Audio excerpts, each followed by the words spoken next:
Hello everyone, आप सभी का स्वागत है आपके अपने यूट्यूब चैनल क्रिएटिव स्टडी 2020 पे। आई होप दोस्त आप सभी अच्छे होंगे। आज की क्लास में हम लोग त्रिकोणमिति यानी कि ट्रिग्नोमेट्री स्टार्ट करने वाले हैं।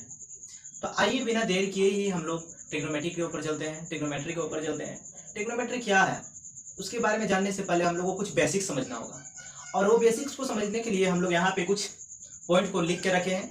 तो आइए बिना देर के ही इस पॉइंट को हम लोग जानना शुरू करते हैं। दोस्तों, मैं इस पॉइंट को इसलिए लिखा हूँ ताकि वीडियो का लेंथ बड़ा ना हो, लेकिन मैं इसको जब समझाऊंगा तो आपको ए से लेकर जेड तक समझ में आएगा। तो आइए इसको हम लोग क्या करते हैं, समझने की कोशिश करते हैं कि ये लिखा क्या हुआ है। वीडियो के अंत तक बने रहिएगा, आपको पूरा का पूरा डिटेल त्रिकोणमिति समझ में आएगा। बहुत सारे बच्चों का डिमांड था कि सर त्रिकोणमिति के ऊपर वीडियो बनाइए, त्रिकोणमिति के ऊपर बनाइए, ट्रिग्नोमेट्री के ऊपर बताइए। तो मैंने बहुत सोचा कि चलो अब बच्चों का डिमांड है तो बना ही देता हूँ। तो आइए हम लोग स्टार्ट करते हैं ट्रिग्नोमेट्री जैसा कि चैप्टर का नाम है चैप्टर 8। ठीक है, लिखा गया त्रिकोणमिति जैसे तीन कोनों का आधार पे जो एक शेप बनता है उसको हम लोग क्या बोलते हैं, ट्राइंगल बोलते हैं। इसी ट्राइंगल के आधार पे आज हम लोग पूरा का पूरा क्या करते हैं, त्रिकोणमिति पढ़ने वाले हैं। तो चलिए देखते हैं कि ये ट्राइंगल में कौन क्या है उसको समझते हैं। ठीक है, तो त्रिकोणमिति में खास तौर पे हम लोग समकोण त्रिभुज की बात करते हैं।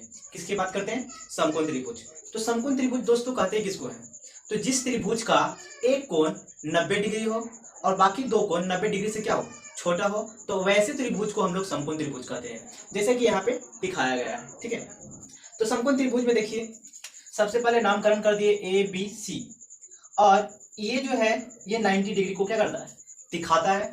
और यहाँ पे एक एंगल लिए ताकि हम लोग बता सके कि कौन कर्ण है, कौन लंब है और कौन सा आधार है। इसी के आधार पे हम लोग लंब, कर्ण और आधार को बताते हैं। तो दोस्तों चलिए देखते हैं इसके आधार पे हम लोग कैसे बताते हैं।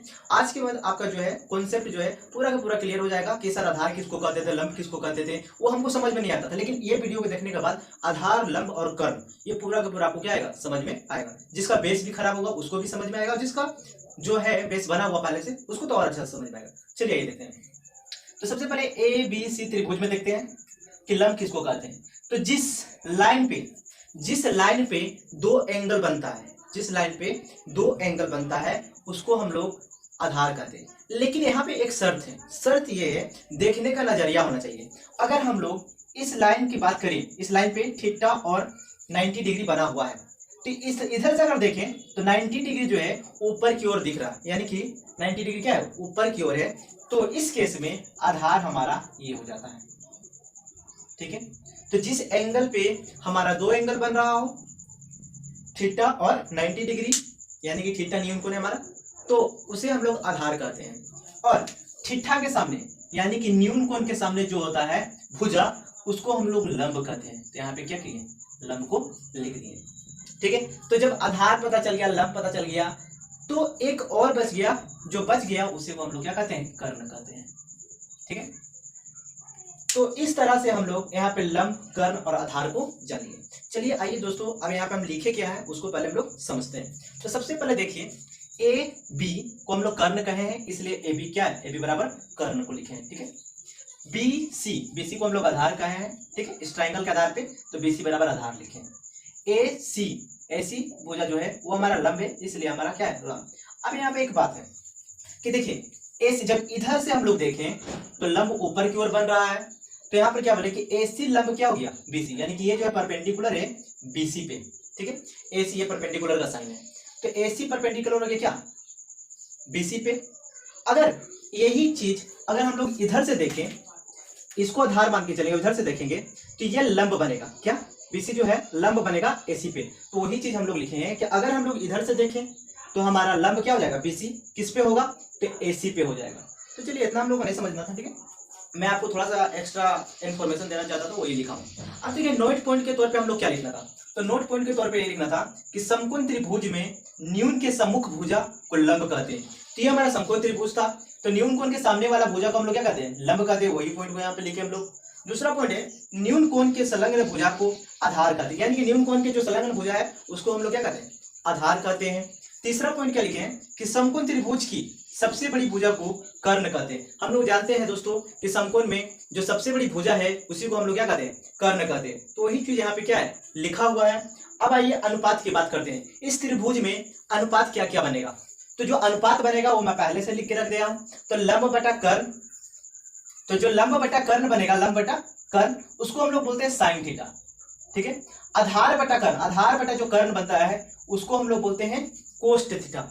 अगर बात करें एक और बनेगा लंब बटा आधार, लंब बटा क्या बनेगा, आधार, तो उसको हम लोग बोलते हैं टेन थीटा। तो त्रिकोणमिति पढ़ रहे हैं इसलिए इस तरह का फॉर्मूला क्या आ रहा है। चलिए अब व्यतकर्मानुपात का बात करें, व्यतकर्मानुपात का।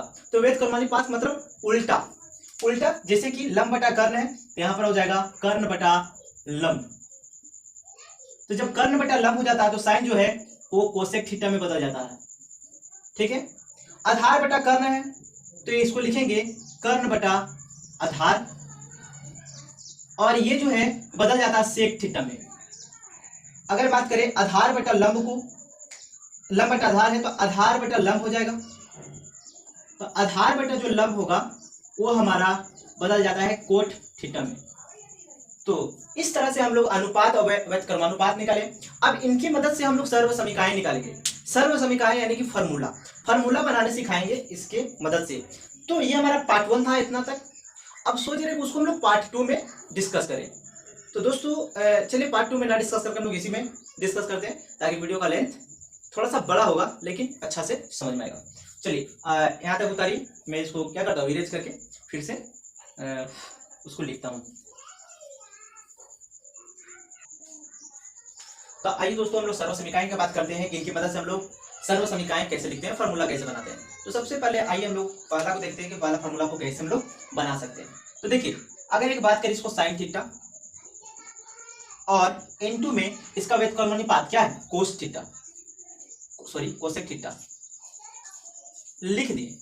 ठीक है, तो ये क्या बनेगा, तो sine theta into cosec theta बराबर क्या बनेगा, उस चीज को हम लोग को जानना है। तो दोस्तों देखिए साइन थीटा यानी कि लंब बटा कर्ण, तो लंब बटा कर्ण इंटू कोसेक थीटा में कर्ण बटा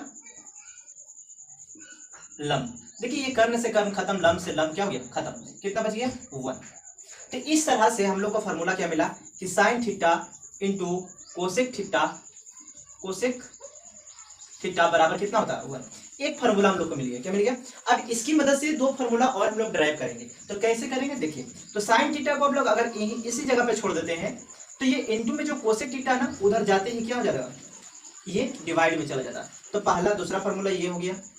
चलिए अब एक और फार्मूला बनाते हैं। एक बार साइन थीटा को छोड़े, अब हम लोग कोसेक थीटा को यहाँ पे छोड़ेंगे। तो कोसेक थीटा को एक बार छोड़ दीजिए यहाँ पे।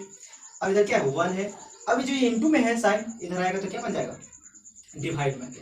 तो यहाँ पे हम लोग एक फार्मूला से कितना फार्मूला बना लिए, 2 फार्मूला को ड्राइव कर लिए। यानी कि जब भी हम लोग त्रिकोणमिति का चैप्टर में जाएंगे, एक्सरसाइज में जाएंगे, तो साइन थीटा अगर जहां लिखा रहेगा तो हम लोग 1/कोसेक थीटा लिख सकते हैं। अगर कोसेक थीटा लिखा रहेगा तो 1/साइन थीटा को हम लोग लिख सकते हैं। तो देखिए हम लोग किस तरह से फार्मूला को क्या करेंगे, ड्राइव करेंगे। यहाँ तक उतारिए, फिर आगे हम दूसरे फार्मूला को ड्राइव करते हैं।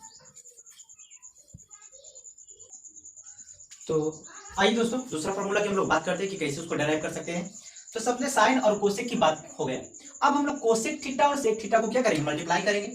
Cosec theta sorry cos theta into sec theta, cos theta और सेक थीटा को क्या करेंगे मल्टीप्लाई करेंगे, और क्या आता है वो चेक करते हैं। तो कोस थीटा क्या आधार बटा कर्ण, तो यहाँ पर आधार बटा कर्ण इंटू सेक थीटा क्या कर्ण बटा आधार, तो यहाँ पर लिख देंगे कर्ण बटा आधार।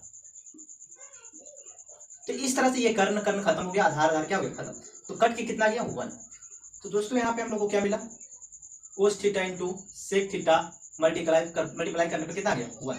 अब यहाँ से हम लोग क्या करेंगे फार्मूला बनाएंगे। तो एक बार कोस थीटा को इसी जगह पे छोड़ेंगे, और सेक थीटा जो मल्टीप्लाई में है बराबर को उधर जाने पे क्या हो जाता है डिवाइड में। तो इस तरह से एक फार्मूला और बन गया। अब एक बार क्या करेंगे सेक थीटा को छोड़ेंगे, तो सेक थीटा को छोड़ने के बाद हमारा 1 जो है 1 के इधर जो मल्टीप्लाई में कोस थीटा वो बराबर किधर जाने पे क्या होता है कोस थीटा में। तो इस तरह से हम लोग cos theta into sec theta को मल्टीप्लाई करते हैं तो 1 मिलता है। इससे हम लोग 2 फार्मूला और डिराइव कर लिए। तो अगर हम लोग एक्सरसाइज में जब पढ़ेंगे तो कोस थीटा की जगह पे 1 बाई सेक थीटा लिख सकते हैं, सेक थीटा की जगह पे 1 बाई कोस थीटा लिख सकते हैं। अगर ये भी दिख जाए कि cos theta into sec theta है तो उसका वैल्यू कितना होगा, 1 होगा। तो इस तरह से हम लोग ये भी फार्मूला को डिस्कस कर लेंगे। चलिए एक और फार्मूला बचा हुआ उसके बारे में डिस्कस करते हैं। ये पढ़ने की त्रिकोणमिति पढ़ने का मजा तभी है जब हम लोगों को इसके बेसिक्स के बारे में पता हो और कुछ फार्मूला याद हो। अगर फार्मूला याद नहीं है तो ये आपको समझ में अच्छा से नहीं आएगा। इसका फार्मूला से ही सारा का सारा क्या है, हमारा बेसिक्स क्लियर होगा। चलो आइए दोस्तों यहाँ तक उतारिए। तो 90% हम लोग खत्म कर चुके हैं बेसिक्स, अब 10% जो बचा है उसको भी हम खत्म करने वाले हैं। तो आइए देखते हैं कि फार्मूला और कैसे बना सकते हैं। तीसरा फार्मूला बच गया क्या, टेन थीटा और कोट थीटा। जब टेन थीटा को मल्टीप्लाई करते हैं कोट थीटा से तो क्या आएगा, तो टेन थीटा में हमारा क्या होता है, लंब बटा आधार। तो लंब बटा आधार को लिखेंगे गुना, और कोट थीटा में क्या है, तो आधार बटा लंब। तो आधार बटा लंब को लिखेंगे। तो इस तरह से आधार आधार कट गया, लंब लंब क्या हो गया, घट गया। कट कर कितना वैल्यू आया, 1। इसको हम लोग क्या लिख सकते हैं, टेन थीटा गुना कोट थीटा बराबर क्या आएगा, 1। अब इससे हम लोग क्या करेंगे, दो फार्मूला को ड्राइव करेंगे। तो एक बार हम लोग टेन थीटा को इसी जगह पे छोड़ेंगे, 1 बाई जो कोट मल्टीप्लाई में है बराबर के इधर आने पे क्या हो जाता है, डिवाइड में। तो इस तरह से एक फार्मूला और ड्राइव कर लिए। अब चलिए कोट थीटा को इस जगह पे छोड़ेंगे हम लोग, 1 के इधर जब टेन थीटा को लाते हैं तो ये हमारा गुना से किस में आ जाता है, डिवाइड में। तो इस तरह से हम लोग फाइनली 95% बेसिक्स को क्लियर कर चुके हैं। अब एक और फॉर्मूला बनता है, चलिए उसको भी हम लोग देख लेते हैं। तो यहाँ तक उतारिए, फिर इसके बाद हम लोग उसको भी बताते हैं। चलिए फाइनली हम लोग लास्ट स्टेज पे आ गए हैं इस बेसिक्स का। तो सबसे पहले अब हम लोग क्या करेंगे, चौथा फॉर्मूला कैसे बनाते हैं। तो चलिए एक हम लोग साइन थीटा ले लेते हैं, और साइन थीटा को जब कोस थीटा से डिवाइड करते हैं तो हमारा जो रिजल्ट मिलता है दोस्तों वो हमारा टेन थीटा मिलता है। ये हमेशा याद रखिएगा, जब साइन थीटा को कोस थीटा से डिवाइड करेंगे तो हमारा रिजल्ट क्या मिलेगा, टेन थीटा मिलेगा। इसी प्रकार अगर बात करें पांचवा में कि कोस थीटा को जब साइन थीटा से डिवाइड करते हैं तो हमारा क्या मिलता है, इसका उल्टा कोट थीटा मिलता है। तो इस तरह से सारे रिजल्ट को क्लियर करने के बाद अब इसका मैं ट्रिक थोड़ा बताता हूँ कि साइन थीटा लंब बटा कर्ण कैसे याद रखेंगे सर। ठीक है, रटने की जरूरत नहीं है, एक चीज आप याद कर लीजिए। तो जो याद करने वाली बात है वो हमारा, चलिए थोड़ा सा यहाँ पे लिख देते हैं, लाल बटा कक्का। लाल बटा कक्का, आप सोच रहे हैं कि लाल बटा कक्का कैसे याद रखेंगे, तो ल के मतलब लंब और क के मतलब क्या, कर्ण। तो लंब बटा कर्ण होता है क्या, साइन थीटा। और ये आकर तो जानते करते हैं आ, ठीक है, आकर। तो आधार बटा क मतलब कर्ण, आधार बटा कर्ण क्या होता है, हमारा कोस थीटा। उसी प्रकार अगर ऊपर ल है तो ल बटा आ कर जो है क्या होता है, लंब बटा आधार टेन थीटा। तो इस तरह से हम लोग लाल बटा कक्का से इस सारे रिजल्ट को याद कर सकते हैं। सर एक चीज और था, तो क्या था, तो P/H पंडित बद्री प्रसाद हरि बोल। तो इस तरह का जो फॉर्मूला था क्या था, P/H, ठीक है, पंडित बद्री प्रसाद हरि बोल। यानी कि P/H को हम लोग साइन थीटा, B/H को हम लोग क्या बोलते हैं, कोस थीटा, एंड P/B को क्या बोलते हैं, टेन थीटा। तो अगर इसका उल्टा कर देंगे तो H/B cosec theta, H/B sec theta, B/B cot theta. तो हम लोग इससे भी क्या कर सकते हैं, याद रख सकते हैं। तो ज्यादा फेमस हमारा पंडित बद्री प्रसाद हरि बोल, यही सब कोई पता है। पता लाल बटा कक्का भी क्या है, बहुत ज्यादा ही क्या है ये चीज, जिनको समझ में नहीं आता दोनों में से कोई भी आप रिजल्ट को याद कर सकते हैं। तो आज के लिए इतना ही दोस्तों। अगर वीडियो पसंद आया होगा तो लाइक कीजिएगा, और चैनल पर नए होंगे तो सब्सक्राइब कीजिएगा, ठीक है, और बेल आइकन को प्रेस कर नोटिफिकेशन ऑन कर दीजिएगा, ताकि मेरे द्वारा हर एक वीडियो बनाया हुआ आप तक नोटिफिकेशन जल्द से जल्द क्या हो, जल्दी पहुंचे और वीडियो का आप आनंद ले सके। तो आज के लिए इतना ही, फिर मिलेंगे नेक्स्ट लेक्चर में। ये हमारा पूरा बेसिक था, नेक्स्ट लेक्चर में हम लोग क्वेश्चन से समझेंगे दोस्तों, ठीक है। आज के लिए इतना ही।